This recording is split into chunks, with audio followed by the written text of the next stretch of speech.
The magnificent symphony. Listen for me for a minute.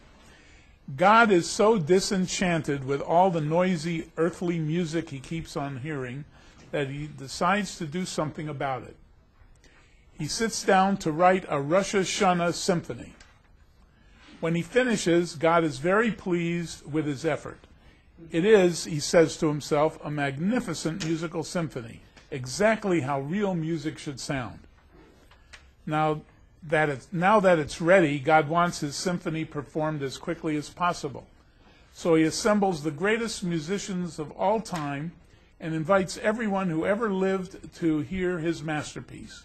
No one could refuse. The day of the unique concert arrives, and God himself decides to conduct his own composition. He stands in front of a music stand made of solid gold, taps his baton for order, and then the music begins. The first movement lasts a whole year, but passes so quickly that no one notices. The second movement is even more beautiful than the first, and even though this lasts over 2 years, no one seems to mind. Now comes the third movement. This is the longest and loveliest of all, and midway through is a special solo part, one note struck on a silver triangle. It is the high point of the symphony, and guess who has been personally selected by God to strike that note? It's none other than Moshe. Moshe's family is so proud. It is such an honor to be chosen. Moshe stands patiently waiting his cue. He doesn't want to miss it. Then it comes. All the other instruments are hushed. Moshe swings and, oi gewalt, he misses. There's no sound at all. The orchestra goes deathly quiet, and a groan goes up from the audience of billions. God taps his baton on the gold music stand for order and says, "Okay, everyone, let's start again from the top."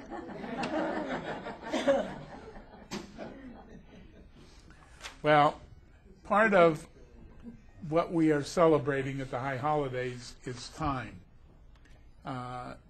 Time as a new beginning. For the most part, what has evolved is that Rosh Hashanah is the beginning of the Jewish calendar year from an activities perspective, from the perspective of holidays. And what's fascinating about it is that it even coincides with what the academic world calls the academic year, when schools start in the fall and run through to the summer.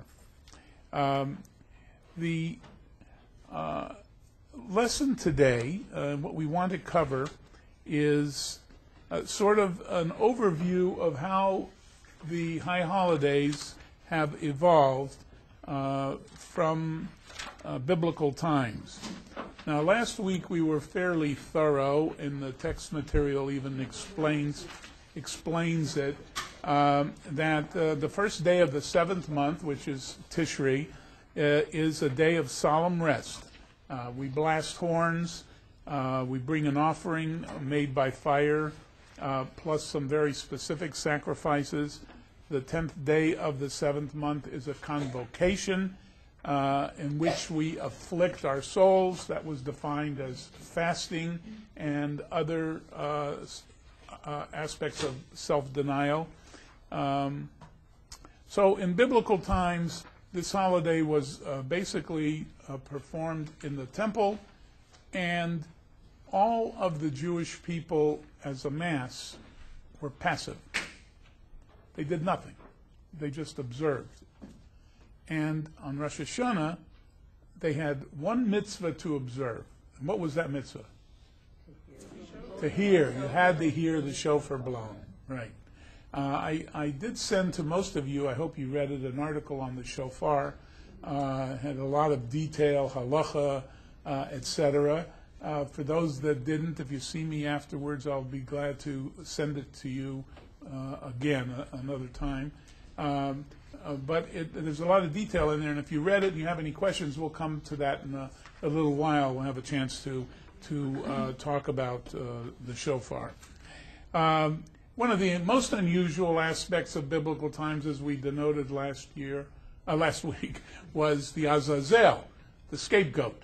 The priest took a perfect goat, and actually took two goats, and one they sacrificed and one they sent out into the wilderness, and each year a different man was selected to escort the Azazel, the goat, out to the wilderness. The concept being that that goat would carry away from the community all the sins that had been performed during the prior year. That goat had it on its back, took them away, and that was part of the expiation process. What happened since biblical times is now what we want to talk about. So unless there were some comments or questions from last week or from the biblical way the holidays were celebrated, I'd like to proceed. Anybody have any leftover comments or questions? No. Okay, good. Once the second temple was destroyed, the Churban Beit HaMikdash, things changed. Jewish life had begun to change during the first diaspora after the destruction of the first temple. New institutions were being formed. Synagogue came into being in the diaspora in Babylonia and the Persian Empire, and prayer began to have serious replacement meaning in the absence of the sacrifices. By the time the second temple was destroyed, and we have evidence of the fact that during the second temple, prayer had already been instituted in the temple experience with the sacrifices, but not to the extent that prayer became the total replacement for the sacrifices. And the big change in Judaism is usually referred to as going from the sacrificial cult to what we call today rabbinic Judaism. The priests were out and the rabbis were in. And Jewish life has had, since the destruction of the temple, the leadership defined by the rabbinate rather than by the former idea that developed during the time of Moses of the priesthood. The first holiday the Torah mentioned in rabbinic times is Rosh Hashanah. Until rabbinic times, there was no Rosh Hashanah. It was just a holiday for the first day of the seventh month. It becomes a very important date because the rabbis gave it new meaning. There were no explanations in the Torah of what the significance of the holiday was. It was a commandment from God given to Moses that you shall do thus and so, and that's how the holiday was. By the time the rabbis were in charge, and they had the oral tradition that had been studied in Babylonia and in Jerusalem,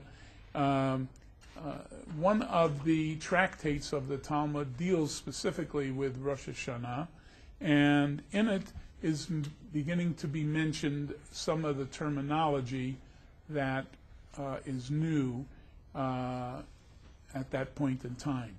So the rabbis were the ones who really declared that Rosh Hashanah was one of 4 Rosh Hashanahs in the Jewish calendar. How many of you knew there are 4 Rosh Hashanahs? Anybody know that there are 4? 3? Let's name them. What are the 3? Tu B'Shvat is the New Year of the trees. And Passover. Passover is Rosh Hashanah L'Cherut, New Year of Freedom. And this Rosh Hashanah is the beginning of the spiritual year. And what's the fourth one? Does anybody know? The first day of Nisan. First day of Nisan, which is the beginning of the Jewish calendar. Okay, Passover comes 2 weeks later. But so the Talmud mentions 4. And Rosh Hashanah then becomes the terminology that is referred to for this holiday. The rabbis gave it a name. And so certainly since the destruction of the Second Temple, the holiday became known as Rosh Hashanah. There are several other names for the holiday. I think I gave you a handout. If all of you pick up the handout, you'll see some of the other names of the holiday. Rosh Hashanah is referred to as early as, is recorded as in 217 of the Common Era in the Talmud Rosh Hashanah. And also, we use the term Yom Hadin, Day of Judgment, Yom HaZikaron, Day of Remembrance. And you can skim over that article to see what this author's interpretation of these days and the basis of it. But in the Torah, it's called Yom Teruah. That is biblical. And so that's the closest name we have for the first of Tishrei in the Bible. But the name Rosh Hashanah and the Yom Hadin and etc. Comes later on. If you don't have it, there are extra copies all over the room. Yeah. Doesn't have it? You can come up here and grab one. Take one from across the table. Okay. We have it all. We all have it here. Okay. Interrupt me at any time with questions or comments. I would like to, if you would, Yes. wouldn't mind saying the four times again, Rosh Hashanah, and then you talked about spiritual time and the first day of Nisan. Would you just list them again? Yeah, sure. Rosh Hashanah Lilanot, that's Tu B'Shvat. Okay, Tu B'Shvat. Okay. Everybody know what Tu B'Shvat is? It's Arbor Day, Jewish Arbor Day. Oh, yeah, It's the yeah. New Year of the trees. Yeah, okay, Arbor Day. We refer to that as a Rosh Hashanah. Okay. And we have Rosh Hashanah L'Cherut, which is the New Year of freedom. Cherut means freedom, and that's Passover. Right. And Rosh Hashanah L'Shana, which is the first day of Nisan, and that's the first day of the Jewish calendar. And then we have Yom Teruah, Rosh Hashanah, which is the spiritual year. It's also a date which, according to our tradition, the world was born. And we say that in the Machzor, Hayom Harat Olam. Last week, on philosophical grounds, I kind of hinted that that date doesn't make a great deal of sense given our modern sensibilities and understanding of science, that the world was created 5772. But what I interpreted, and my own interpretation with my family, that's when civilization was finally up and running, where there were courts, where people lived a civilized life under law. That you could count on 5,772 years ago. It's an easier way to make it fit for those that have a hard time fitting tradition with reality. Yes? Somebody had their hand up? Okay. The Jewish New Year, by the end of the destruction of the temple, was a 2-day event. It was not a 2-day event because we didn't know when the holiday began and when it ended, like we have the diaspora phenomenon of the festivals. As all of you probably are aware, the 3 festivals that we have, the foot festivals, Pesach, Sukkot, and Shavuot, in the diaspora the days are celebrated double days. The first day and the last day of Pesach and Sukkot are Yom Tov, whereas in Israel it's only one day at the beginning and the end. And Shavuot in Israel is one day, but in the diaspora it was celebrated for 2 days. That's called Yom Tov Sheni Shel Golut, the second day of holiday in the diaspora. And that was established because in ancient times they weren't always certain when the holiday began. So some Chacham decided that, I take a chance, we'll celebrate the 2 days. So that's how we inherited. It was really a resort over. We inherited. That's good. Now some other Chacham decided we needed 2 nights of Passover anyway, because if you have in-laws, you have to go to one the first day and you go to the other parents the second day. So that was a necessity. But Rosh Hashanah is different. Rosh Hashanah is perceived as Yom Ha'arichta, a long day of 48 hours. Remember I said we celebrate time, and one of the times that we celebrate is Rosh Hashanah. It's a 2-day holiday, not a 1-day holiday. Even though in modern times there may be a tapering off of attendance on the second day from synagogue, it is still a full 2-day holiday. Is it not true that the belief back then is that the holiday was really a 1-day holiday? That it was 48? They had both days into 1 day, that it was continuous? The concept of 1 day? Well, it was extended and made into a 2-day holiday, but the Torah tells us 1 day, which it does for all the other holidays too, incidentally. It says, you should observe the first day of Passover, et cetera, and the rabbis turned it into a 2-day holiday in the diaspora.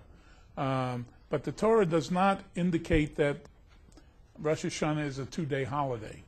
That was developed in rabbinic times. My suspicion is, and I don't have any concrete evidence to the fact, that the solemnity of the time, the days of awe, the period of introspection that we go through between Rosh Hashanah and Yom Kippur, made it mandatory that the new year start with a 2-day celebration, 2-day observance. And unlike most other cultures that celebrate New Year's with fireworks and gay activity, parties, that kind of thing, we've created a very solemn version of celebration for our New Year. And the reason is because our New Year takes on an entirely different meaning than secular New Year does. So it's a 2-day holiday, has been for at least 2,000 years.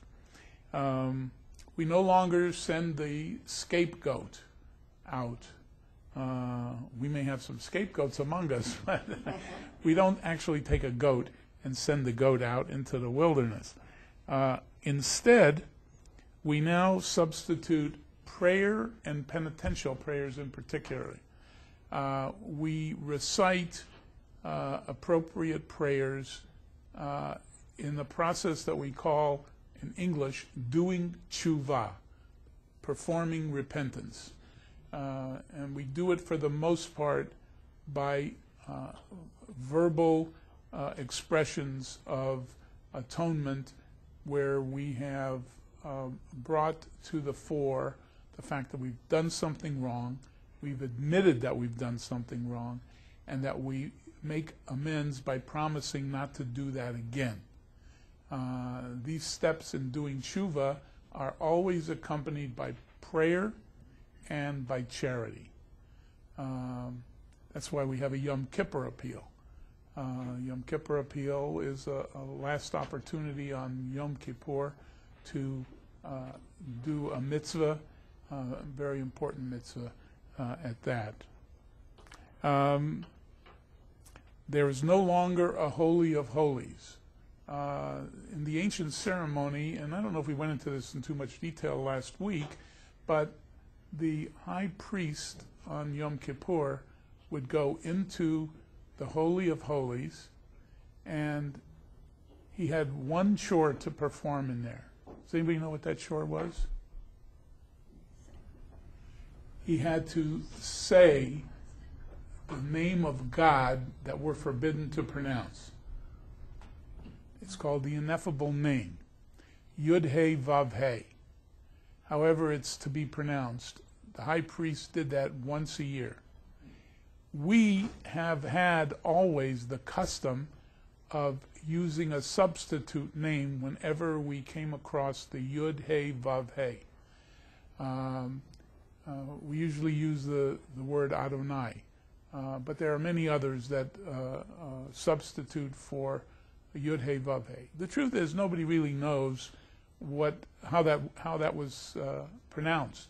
The high priest passed that on from high priest to high priest, and that was the job. He went into the Holy of Holies. He had to prostrate himself and say it. If he didn't say it right, chances were he might not live. I'm serious. Right? It happened. It happened in Jewish history. So it must have happened once early on, because there developed a very unusual custom. He went in wearing, as you might imagine, a white robe. Just simple white robe. But around his waist was a tether. And he went in on a tether in the event that he was unable to walk out on his own power. The only way that he could come out would be to be pulled out. No one else was permitted to go inside until the next high priest was anointed. So we weren't going to leave a corpse, God forbid, in the Holy of Holies. So they had to tie the tether. Any questions? They had a bell on the rope? Well, they just found one recently that they feel was part of the priest's clothing. But we doubt that was on Yom Kippur garb. Okay. Okay? That was just a plain white robe that replicates a shroud. Okay? That was where the concept of wearing white came from on Rosh Hashanah Yom Kippur. So, in the absence of a high priest and in the absence of that process, the congregation wears white. In many very traditional congregations, many in the audience wear white robes. It's called a kittel in Yiddish. Usually has a sash around the middle to remind us of, it has many meanings, but that sash also reminds us of the high priest having to be pulled out by a tether. It says in the Torah that we are a kingdom of priests. All of us are priests. So that was the justification for many of the changes that took place once our ancient priesthood failed us and went out of existence. They frankly became Hellenized. They went over to the other side, and at the time just after the Maccabees. So that was another reason for Rabbinic Judaism to come into play. We were at an Orthodox wedding this past weekend, and underneath the chuppah, the groom had put on a white kittel. It's customary for the groom at a traditional wedding to wear a white kittel, right? It's more than a coincidence that happens. It's also a tradition at one's wedding to fast the day of the wedding until after the ceremony. These are all correlated with the day of Yom Kippur.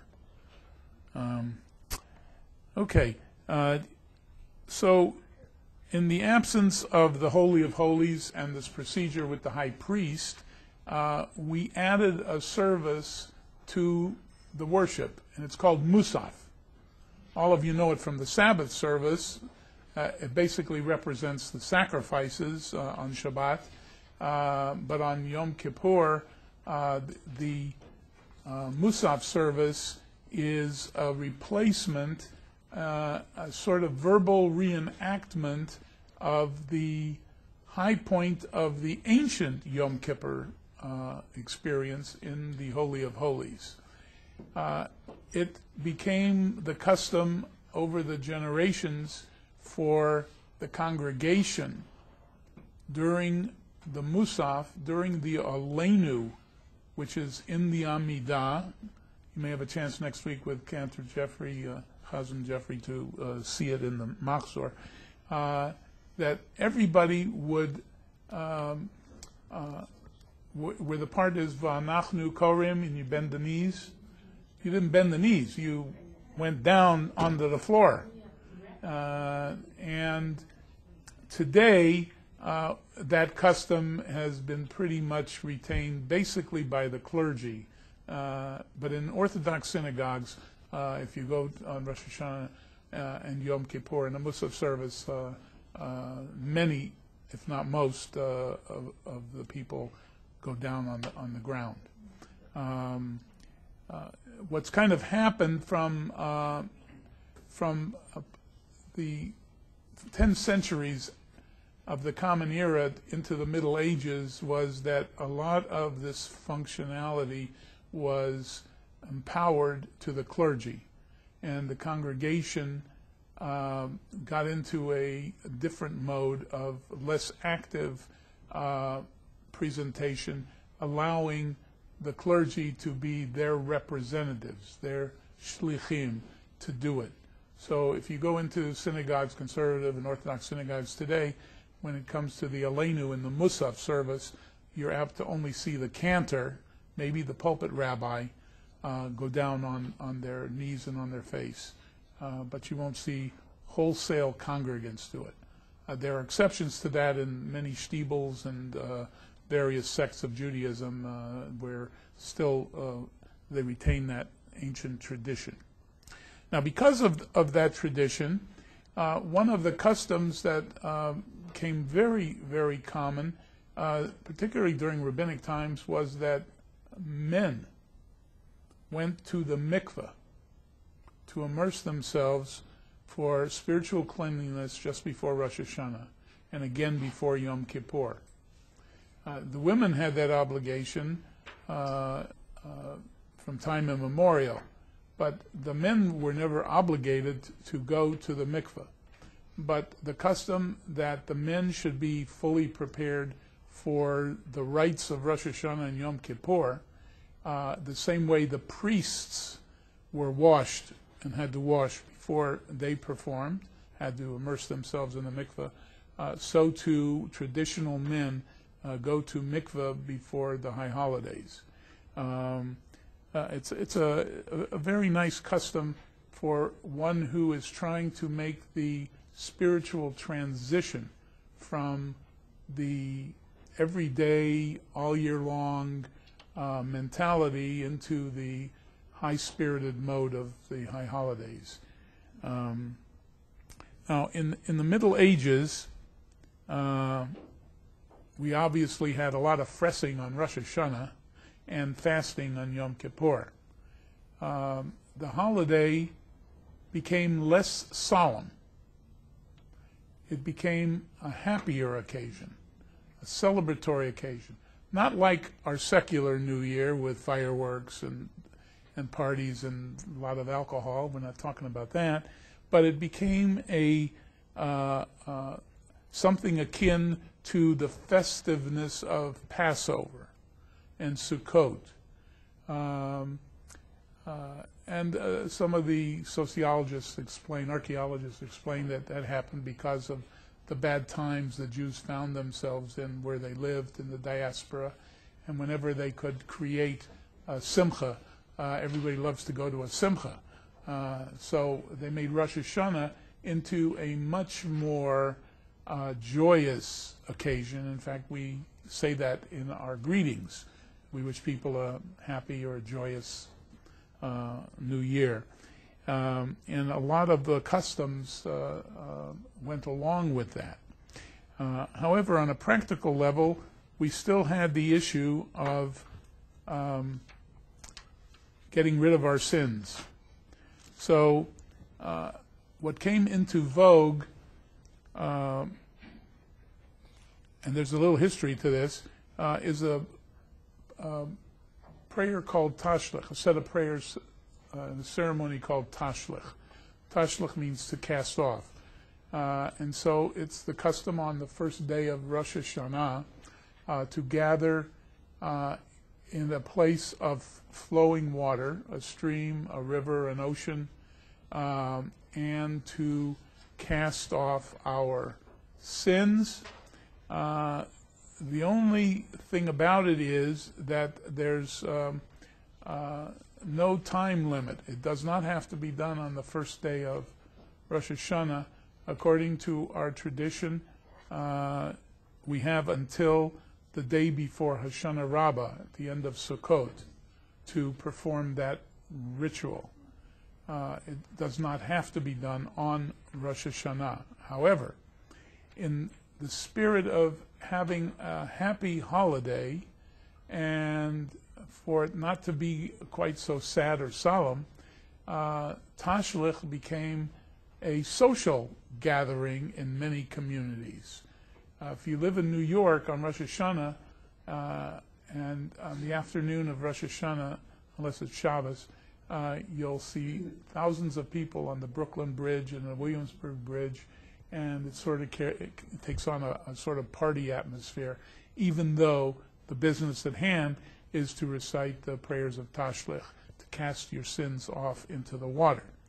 Now, that seems like a little hocus pocus in a sense, but if we believed in the Azazel, then doing Tashlich, makes as much sense.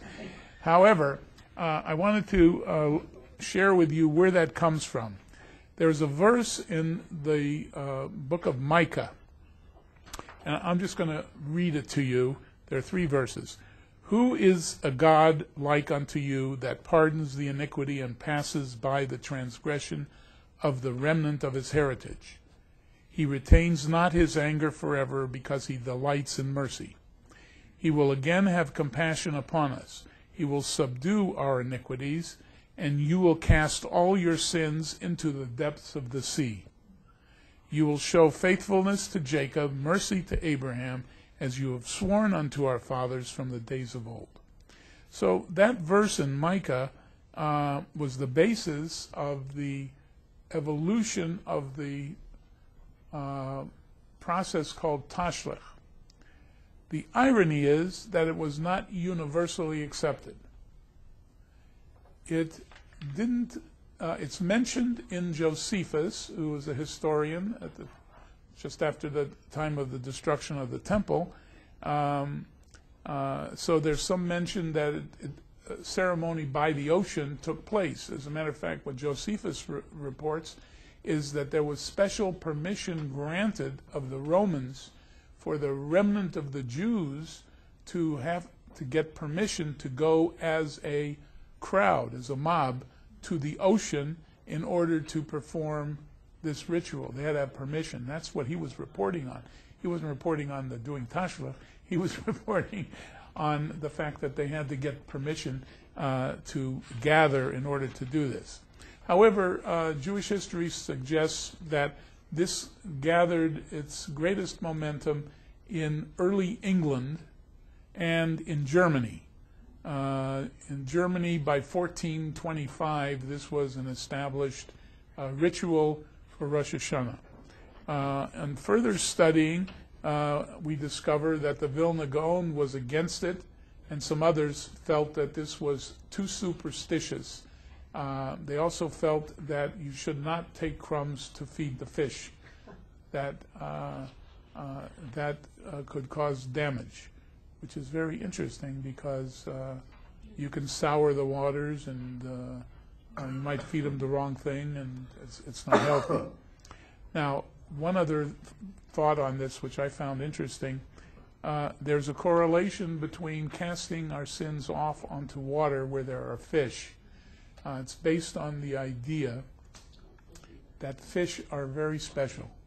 What's unique about fish is they never close their eyes.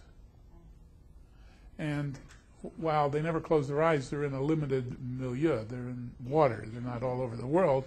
It's reflective of the fact that God never closes his eyes. He can see everything that's going on.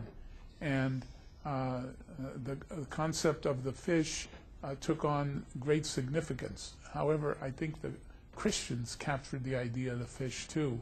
So it got downplayed by the Jews because it might have been confused with Christian symbolism, which in the early days of Christianity was seen as polytheistic religion. Okay, I already mentioned about wearing white. White does represent shrouds.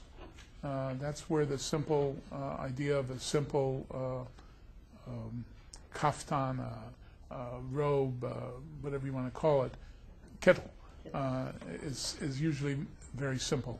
You had your hand up. Mark, Yes. you mentioned fish having some symbolic importance in the faith. They can't close their eyes. Neither do snakes. Where's the importance in there? I'm just kind of what the correlationship is. Besides Adam and Eve, but I mean, is it water only? Yeah, it was the water. Or I thought it was just okay. It's not Not just, they not can't just blink. closing the eyes. It's the water, the Okay. phenomenon of the water. All right. So that's why Tashlich takes place of the thing All of right. water. I don't know of any Jewish ceremonies involving snakes. That's fact- only in Kentucky. In fact, the snake, according to Jewish tradition, represents the devil, and caused Eve to break the rules, screw up, and we lost out on paradise as a result. Okay, yeah. Now, during the Middle Ages, time Tashlich was really in place, there were extensive additional prayers that were included in what we call the prayer book of the High Holidays, a Machzor. And next week, Chazan Weber will be here and he'll walk us through not only the new Machzor, but explain about the Machzor.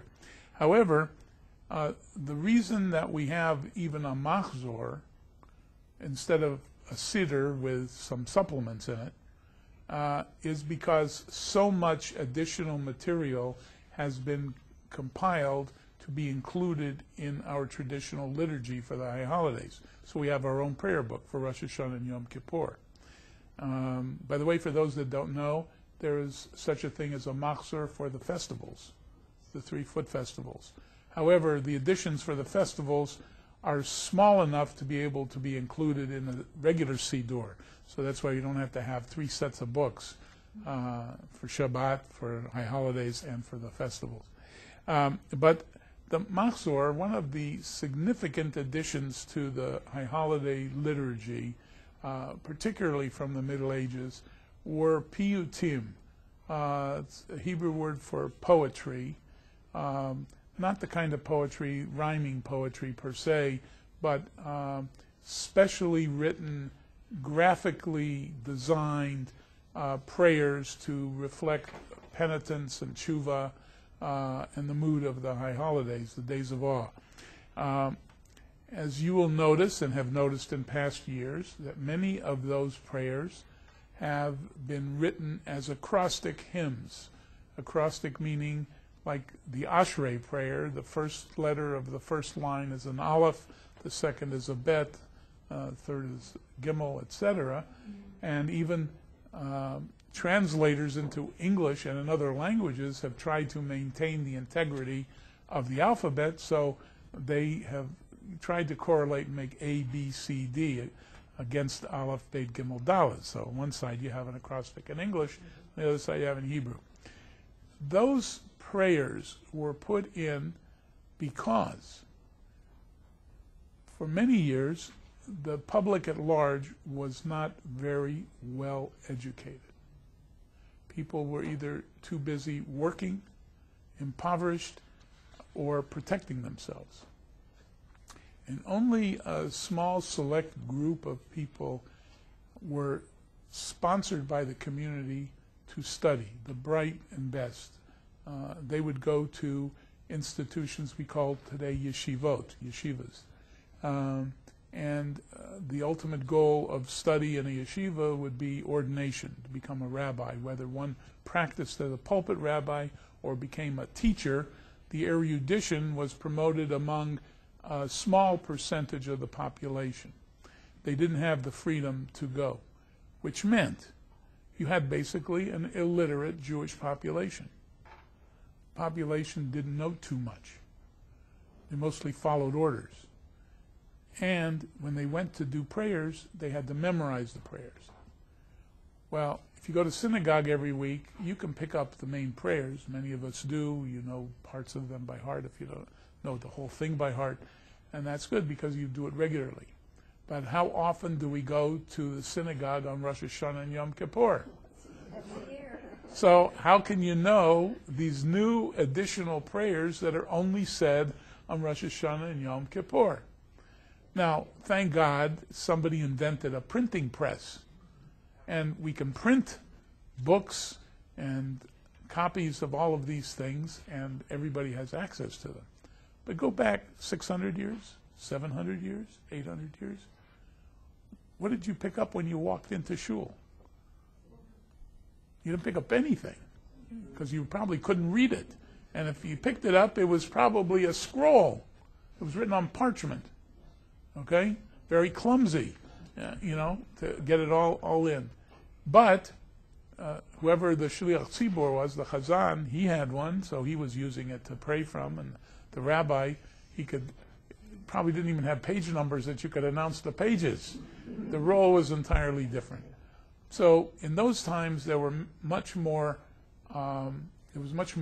interpretation and explanation from, quote, the pulpit of what was going on, because the people just simply didn't participate and couldn't understand, but had the obligation of being there. But once the printing press came, and we just don't even think about this, we take it for granted, what the printing press did for Judaism, for the people of the book. We got books, and then we suddenly could all be smart, and we could all be educated. Even though it took a few generations, Judaism even gave women the right to become educated. Women didn't, were excluded from the yeshivas and from any high level of learning, which was a tragedy. But things have taken a few centuries to catch up.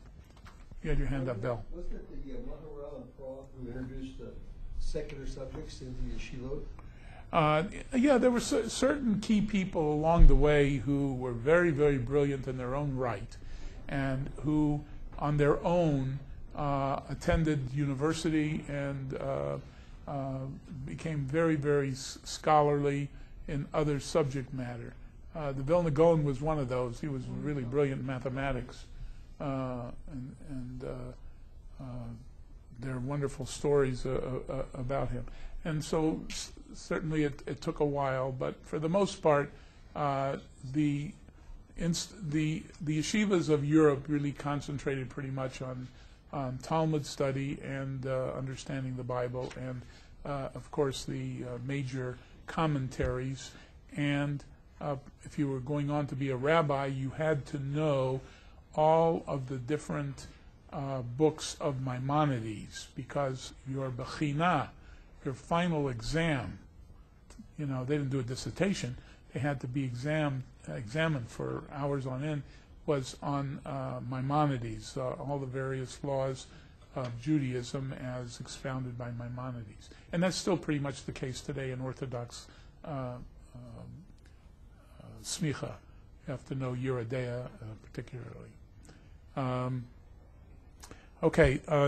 So Yom Kippur, the custom was for Amcha, the average person, the community, to stay in the synagogue for 25 hours. You didn't go home to sleep, because we had by that time all kinds of restrictions on participation and what one could do. The rules from time immemorial were that the holiday was intended to, Yom Kippur, I'm talking about in particular, you have to abstain from sex, not allowed to bathe, not allowed to wear jewelry, not to wear leather shoes. That's why people wear tennis shoes to this day on Yom Kippur.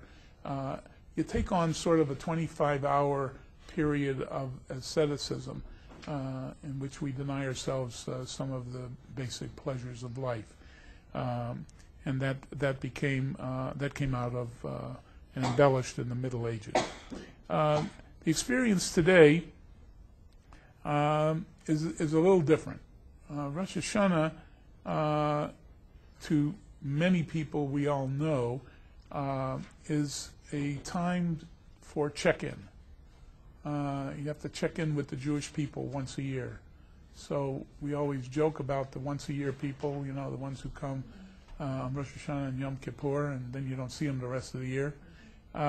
There's something about Rosh Hashanah, and particularly Yom Kippur, that to this day impacts the lives of secular Jews, that so many still make an effort to participate in some fashion. I'm particularly cognizant of the Israelis around the world who live in the diaspora, who you won't see them ever at a prayer service except on Kol Nidre night. They suddenly show up or make an arrangement to be in synagogue on Yom Kippur, which is not too different than secular Israelis in Israel. Everything in Israel pretty much shuts down for Yom Kippur, and the most secular end up going to some kind of a synagogue for the evening of Yom Kippur. So there's something about Yom Kippur that resonates with people who are not observant, who are not traditional, and we see that here as well. The other idea is that many of us are motivated to live in a faith community. So we show up, and there's no question about the fact that we show up. But we shouldn't delude ourselves because many of the younger generation attend synagogue, but you're more apt to see them in the lobby than you are in the pews. They don't relate to what's going on in the sanctuary. There's something about going to Sholem High Holidays that makes this a massive pilgrimage for the Jewish people, but I'm not sure in my heart that we are programming for all elements of the community. Now, you can turn it around and say maybe the synagogue, the sanctuary is not relating to the people in the hallway. well, yeah, you can look at it any way you want, but it's fascinating that so many people will come to the synagogue on Rosh Hashanah and Yom Kippur. What we do with them is a different story. But we still have that annual pilgrimage to the synagogue on the high holidays. Even people who work on Shabbat, they'll take the holiday off from work on Rosh Hashanah and Yom Kippur. Many businesses that are open all year long on Shabbat, close for Rosh Hashanah and Yom Kippur. We have more and more a professional class of people, less store owners, so you don't see quite as many stores, small mom and pop shops that close for Rosh Hashanah because they just aren't owned by Jews anymore. And the Koreans don't observe Rosh Hashanah Yom Kippur. So. For many contemporary Jews, it's like attending a convention. Just like going to a convention, where one may spend more time viewing the booths in the exhibition hall than attending the sessions. Any comments or questions? Even the schools are sometimes closed or, modify their programs during the holidays. Yeah, public schools. Public schools. Yeah, well, it's quite Not the often universities, because the but the public teachers will take an absence and so on. But more and more, those schools that had the tradition of closing are remaining open, and it's happening with a lot less frequency now that the schools are closed. The fascinating thing is that asking for forgiveness is good for everybody at any time. So the fact that we have institutionalized it with a period of 10 days, with a month before that, with the day of Yom Kippur, is fascinating. But some of our fellow Jews are not so participatory in the process the way they used to be. So there's a lot of material on the internet that you can read very easily about different ways that people are inventing to try and capture the spirit of the holiday outside of the synagogue, like going to forests and going to the water and things like that. It's problematic at best, but it's important because it seems that everybody needs a Rosh Hashanah and a Yom Kippur. Any questions or comments? Do you see Jewry continuing? Look, we've been doing something about this for 4,000 years, so it's sort of hard to give up a tradition, is it not? You know, I don't have a magic ball, so I can't, you know, predict what's going to happen. But I think that people want to go at this in maybe a little different way. I'm overwhelmed with the attendance at this seminar, that so many people would want to come and learn about Rosh Hashanah and Yom Kippur. It's maybe something we should have been doing all along, you know, or should offer every year. Maybe we don't devote enough time and attention to those things which are apparently important. If it's so important for even secular Jews to come to synagogue, then we ought to recognize that and do something with them when they come. So a lot of synagogues are experimenting. You know, they have special extra services or discussion groups or things that go on, so it's just not a lot of noise in the lobbies. But I think the gathering of Jews in the lobby on Rosh Hashanah and Yom Kippur is going to be with us forever and ever.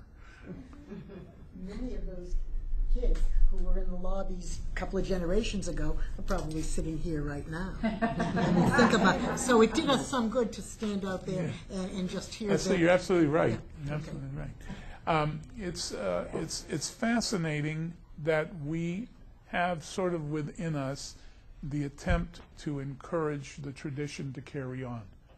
We may not buy into the tradition 100%, but most of us want to see it continue because we have warm and fuzzy feelings from our childhood, from more recent experiences that we want everybody to share and to have. So that's why we carry on. And I think it's very, very important that we do maintain the significance of the tradition this way.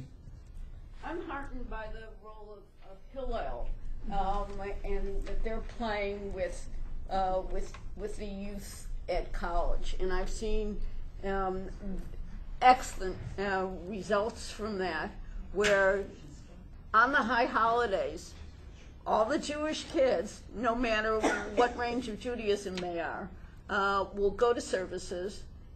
They're not hanging out in the hallways.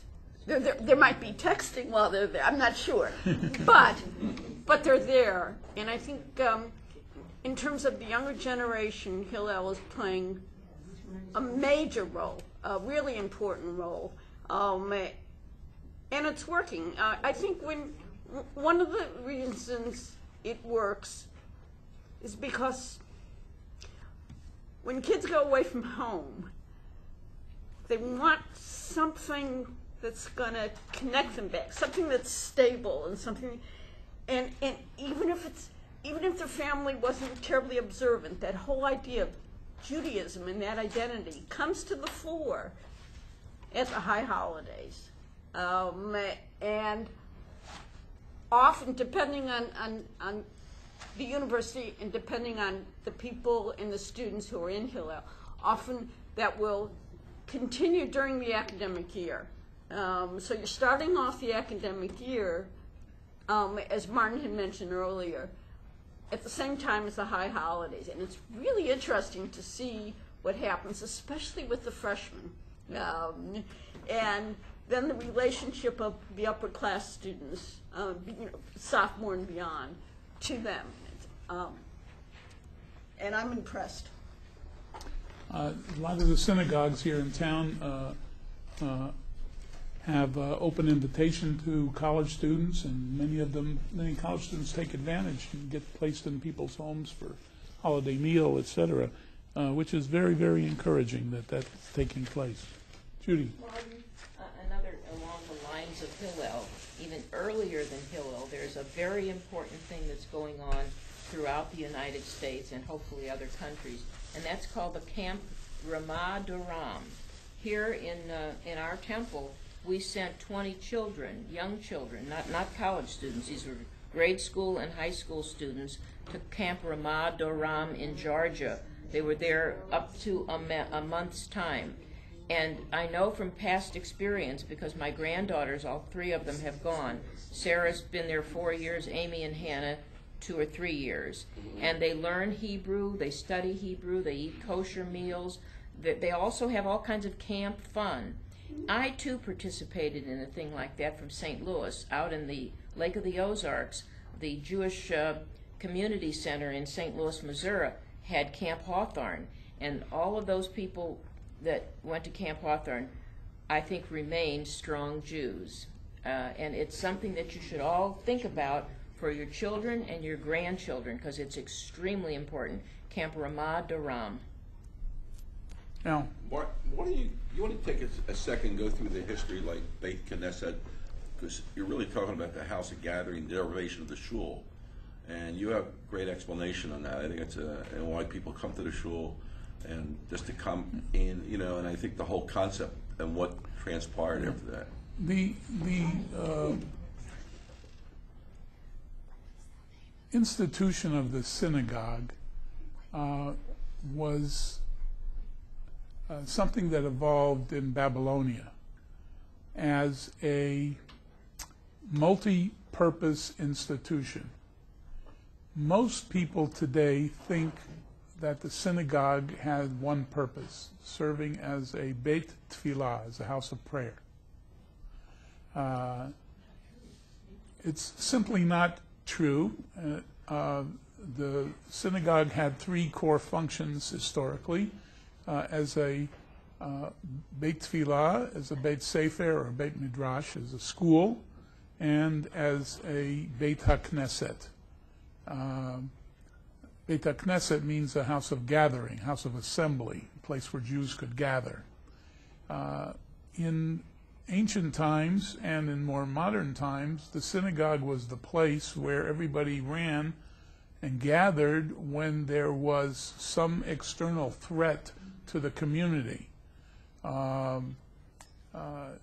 The school, of course, has always been a function, and if the synagogue didn't operate its own school, it operated in conjunction with an existing school in the community.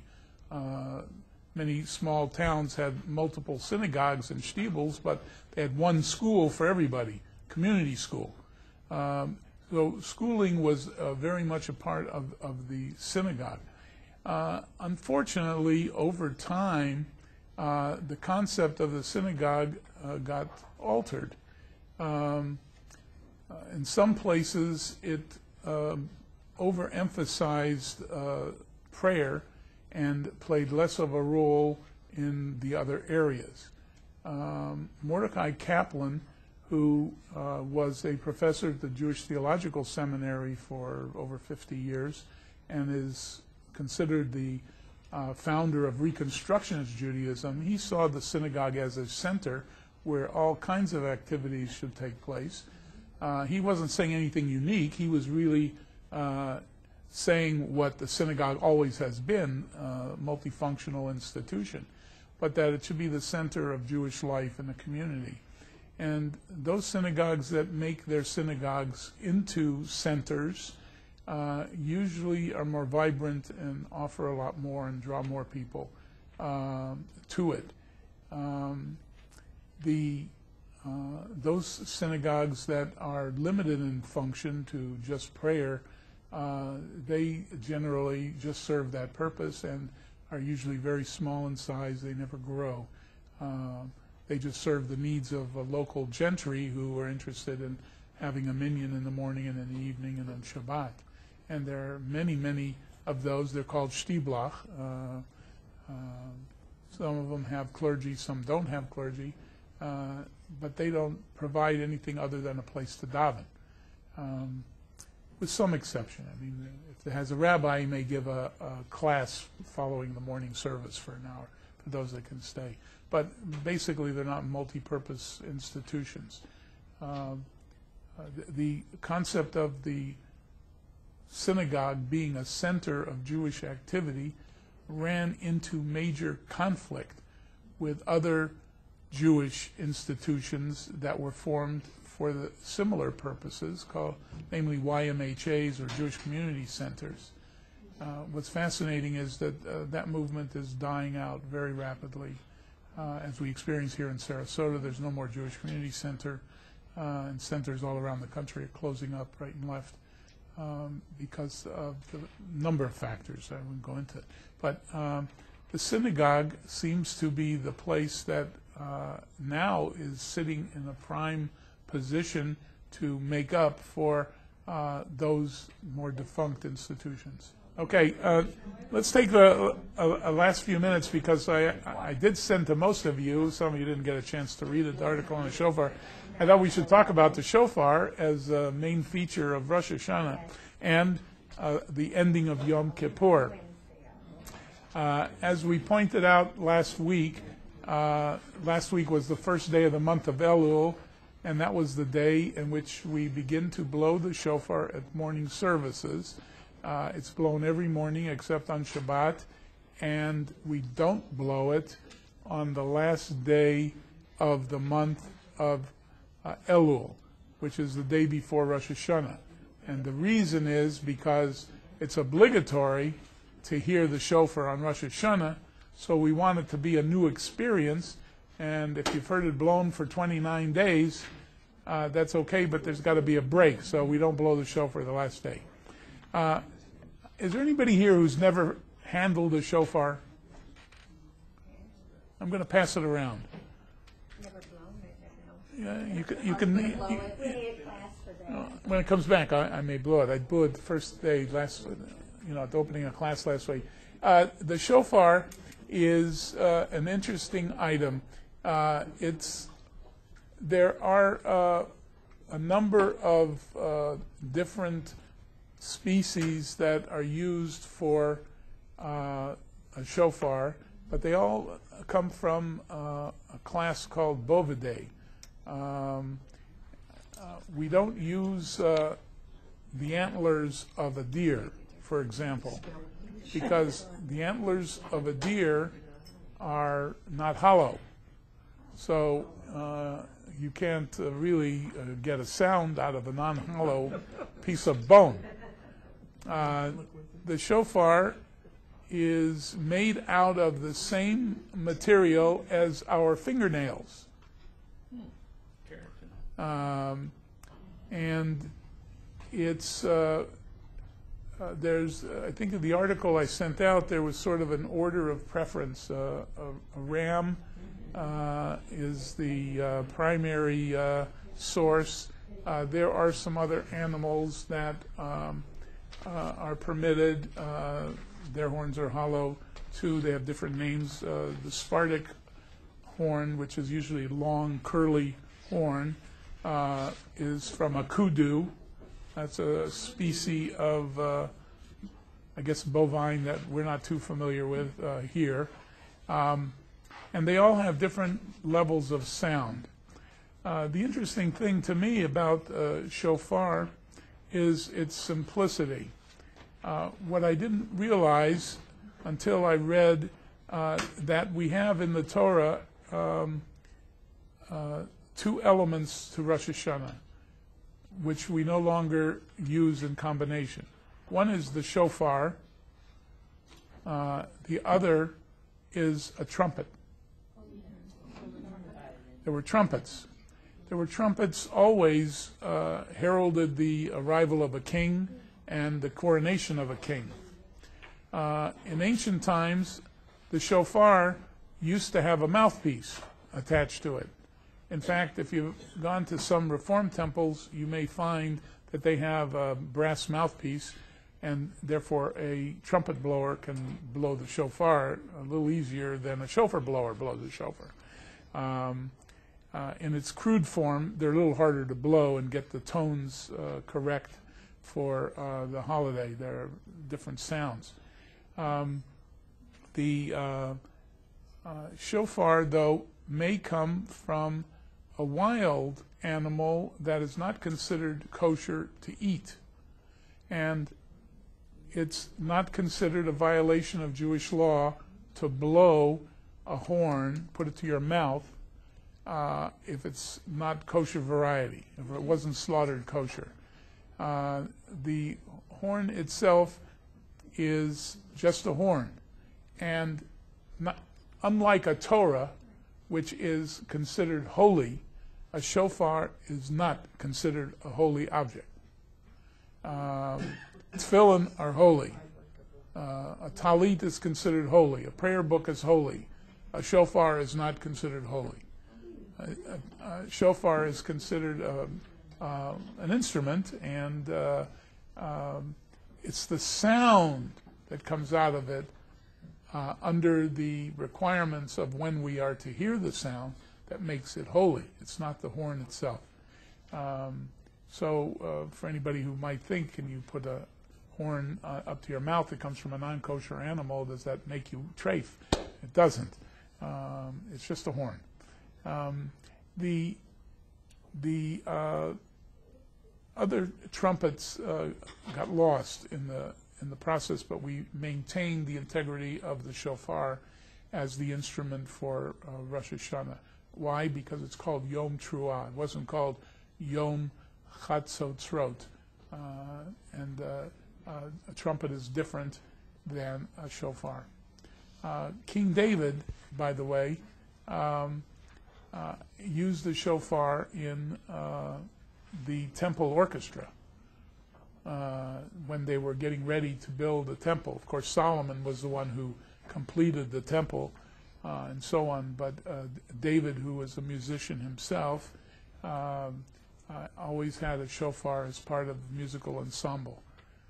In that article, for those that read it, you may have found it fascinating that shofar has been used in certain movies and certain musical compositions of secular composers. So if you haven't read the article, you'll find that fascinating. Any questions or comments about the shofar? Yes. I don't think I may have missed it in the paragraph about the sounds. What's the significance of the sequence, the way it's blown? The sequence is performed to it's an interpretation of the words in the Torah, and so therefore it develops certain kinds of rules. The rules are that a tekiah is the main blast, the single blast, that you have to time it so that it lasts a certain amount of time, because the shvarim are 3, and you have to get 3 in the same time that you do a single tekiah. And when you do the one with the 9 parts, that has to fit into the same length of time as the single. So it becomes a bit of artistry to be able to manage that and to do it sequentially. In the course of the Rosh Hashanah service, we blow the shofar 4 times, and the first 3 times are 30 blasts, and the 4th one is 10 blasts, totaling 100. There was a time when it was 101 blasts, and then somebody got killed, and they decided they had to drop one, so they only did 100. No, I'm serious. It's in there. It's in there somewhere. You read it. You'll read it. One general in the Bible is. When you stop to think about it, it is so unusual. When we think of ornamentation, when we think of all the rituals we have and rituals of other religions and the tools and ceremonial objects that are used and everything, that we make a big deal out of something very simple, a ram's horn. There's nothing spooky about it. Anybody can learn to blow it. There are some traditional rules, though. The person who blows it for the congregation on the holiday has to be somebody that's acceptable to the congregation, worthy of blowing it, you know. In that article, it indicated that the shofar was used for the beginning and ending of battles. Yes. A call to battle was used, and it was used when there was a charge ready to take place. Everybody lined up ready to charge, and they blow the shofar, and they would charge. It had many uses. The shofar. We've kind of retained its use for ceremonial purposes in the observance of the holidays. I just want to mention, because it's very difficult to talk about shofar without mentioning the fact that in the story of the binding of Isaac, and we all know the story, God told Abraham to take his only son, Isaac, which wasn't his only son, that's a whole other story, for a sacrifice. And the faith of Abraham and the faith of Isaac made them key players in the Bible, of course. But what saved the sacrifice, anybody remember how the sacrifice was saved?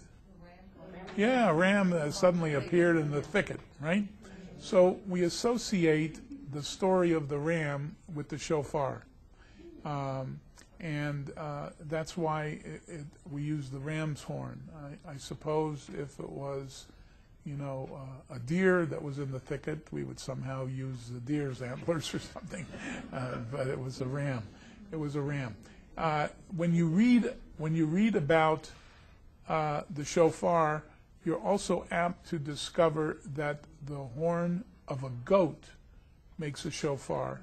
And of course, we know the goat story because the goat reflected the Azazel, so that there's a connection to the goat.